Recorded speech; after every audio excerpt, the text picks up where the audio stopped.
रवि की नई नई नौकरी लगी थी। जॉब के कारण उसने फैक्ट्री के पास ही एक छोटे से कस्बे में कमरा किराए पर लिया हुआ था। अकेला ही उस घर के अलग बने हुए एक कमरे में रहता था। कुछ दिन से रवि को एहसास हो रहा था कि कोई उसका पीछा कर रहा है। कोई अनजान अदृश्य साया उसे अपने आसपास महसूस होता था।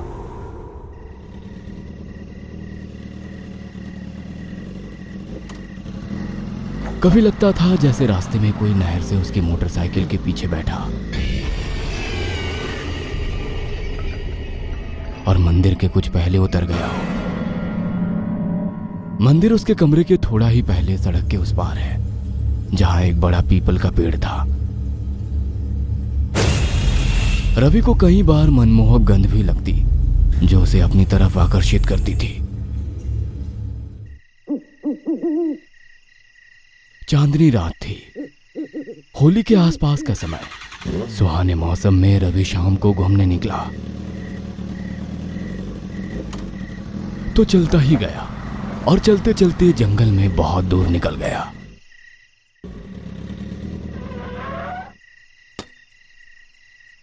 जब उसे लौटने का ख्याल आया तब रात के 9 बज रहे थे।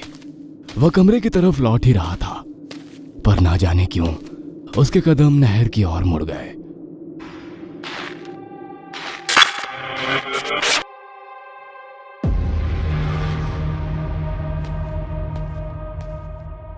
और वो बेख्याली में नहर के रास्ते पर चलने लगा। उसे जोर से पेशाब आ रहा था। वो मूत्र विसर्जित करके फ्री हुआ ही था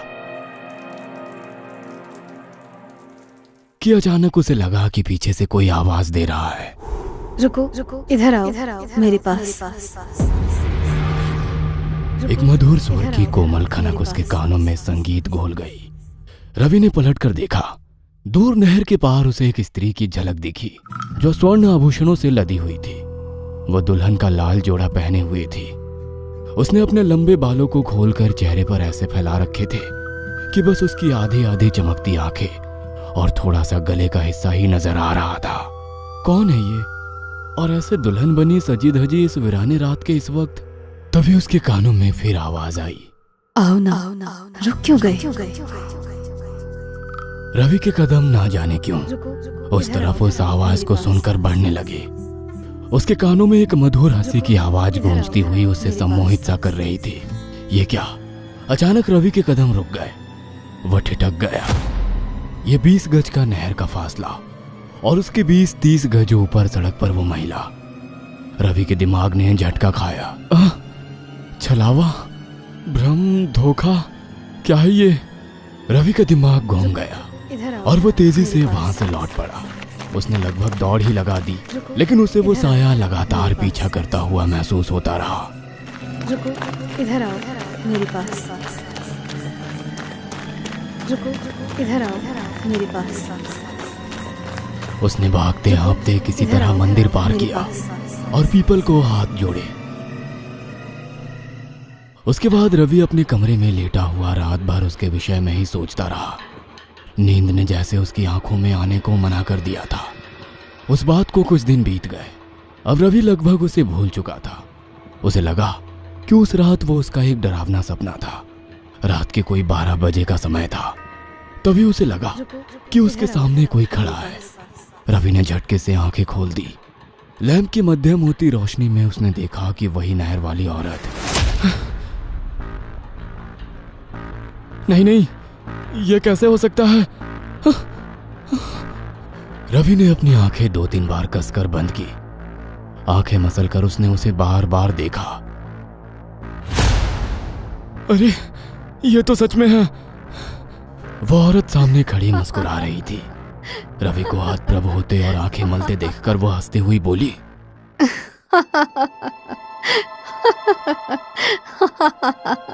मैं सपना नहीं हूँ जी, सच में आपके सामने खड़ी हूँ।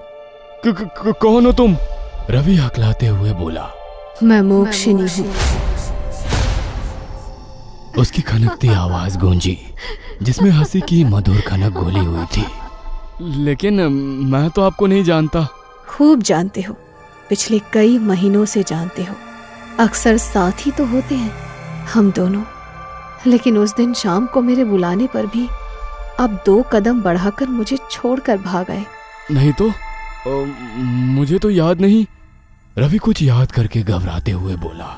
अच्छा जी, कितनी आवाज दी मैंने, कितना रोकने की कोशिश की आपको, लेकिन आप तो ऐसे हवा होकर भागे जैसे मैं आपको खा जाती। मैं तो आपके पीछे भी दौड़ी थी, लेकिन पीपल के देवता से डरकर लौट गई। मुझे उनसे बहुत डर लगता है, उसने उदास होते हुए बताया। रवि चुपचाप उसकी बात सुन रहा था। लेकिन तुम हो कौन? बताया तो, मोक्षनी नाम है हमारा। लेकिन कौन मोक्षिनी? मैं तो नहीं जानता तुम्हें। मैं आपसे प्रेम करती हूँ। एक बार आपको नहर में नहाते हुए देखा था, उसी पल से मुझे आपसे प्रेम हो गया। मैं तभी से आपके साथ रहने लगी। कितनी बार आपको अपने आसपास होने का संकेत भी दिया, आपकी साइकिल पर बैठकर कितनी बार घूमी, लेकिन आपने कभी ध्यान ही नहीं दिया मुझ पर। मैंने तो बहुत बार कोशिश की आपके साथ आपके घर आने की, आपको स्पष्ट दिखने की, लेकिन हर बार पीपल के देवता रास्ता रोक देते थे। आपके शरीर का अंश मेरे स्थान पर जब तक है, उसकी गंध से मैं आपको पाताल में भी ढूंढ कर आपके साथ आ सकती हूँ। लेकिन अपना पूरा परिचय तो दो ठीक ठीक। मैं मोक्षिनी हूँ। 25 साल पहले मेरी शादी हुई थी। बहुत खुश थी मैं। शादी के बाद रात में मैं अपने पति के साथ ससुराल जा रही थी गाड़ी में। इसी नहर के पास बदमाशों ने हमें घेर कर लूट लिया और मुझे, मेरे पति को इसी नहर में फेंक गए। तभी से मैं यहाँ भटक रही हूँ। लेकिन जब से तुम्हें देखा, मुझे ऐसा लगा कि हमारा कोई जन्मों जन्म का नाता है। मैं तुम्हें चाहने लगी हूँ। मुझे तुमसे प्यार हो गया है। भूत? मनुष्य को क्या भूत से प्यार होता है? क्यों नहीं हो सकता? हम अतिरिक्त मर गए और मुक्ति भी नहीं मिली, फिर क्यों नहीं कर सकते हम प्यार? और फिर हम केवल आपको ही दिखाई और सुनाई देते हैं। जरूर हमारा आपसे कोई पूर्व जन्म का संबंध है। मोक्षिनी बिस्तर पर रवि के साथ बैठ गई। रवि की नाक में एक अजब मनमोहक सी खुशबू आने लगी। रवि मदहोश होने लगा और कब वो मोक्षिनी की बाहों में समा गया, उसे पता भी नहीं चला।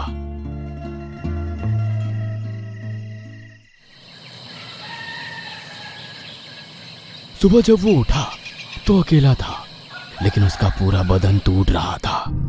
उसे ऐसा लग रहा था जैसे उसकी पूरी शक्ति को किसी ने निचोड़ लिया हो। रात को कुछ होने का एहसास उसके बदन पर स्पष्ट निशान छोड़ रहे थे। वो उठकर नहाया।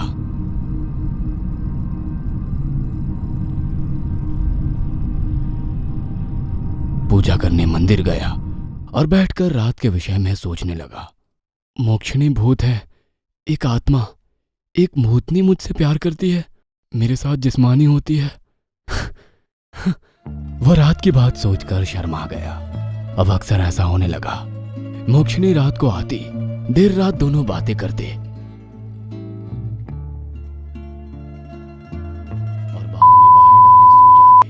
हर सुबह कुछ होने का एहसास के साथ रवि बहुत अधिक कमजोरी महसूस करता। अब तो वो कभी कभी दोपहर में भी उससे मिलने नहर पर आने लगा था। अब वो पूरी तरह मोक्षिनी के वश में था। दिन बीतने के साथ ही रवि एकदम निस्तेज हो गया था। उसके गाल और आंखें अंदर घुस गई थी।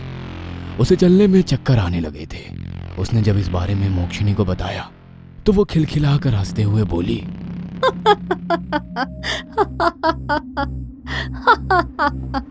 आप धीरे धीरे मेरे हो रहे हो, मेरे। और रहस्यमयी तरीके से मुस्कुराने लगी। रवि ने कई डॉक्टरों को दिखाया, बहुत सी जांच कराई, लेकिन सब कुछ सामान्य था। किसी को भी उसकी बीमारी समझ नहीं आ रही थी।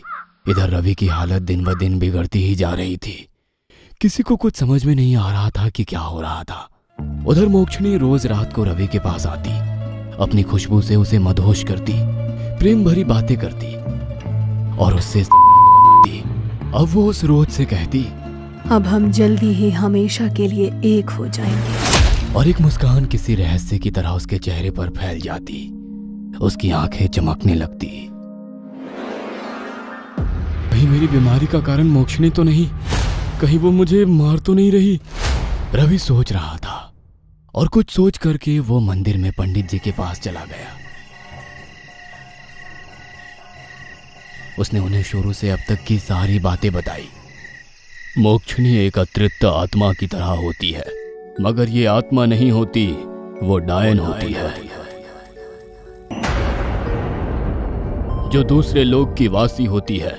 मगर कभी कभी हमारी दुनिया के दरवाजे और उनकी दुनिया के दरवाजे खुल जाते हैं। इंसान और उसका संगम नहीं हो सकता। भला एक चुड़ैल का किसी मनुष्य के साथ संगम कैसे हो सकता है? उसने तुमसे झूठ बोला। 25 साल पहले उसके पति और उसे मारकर नहर में फेंक दिया था।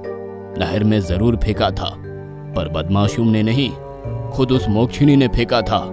वो भी इसके लिए जंगल में फंस गया था और बेमौत मारा गया। ये ज्यादातर नहर में ही रहती हैं।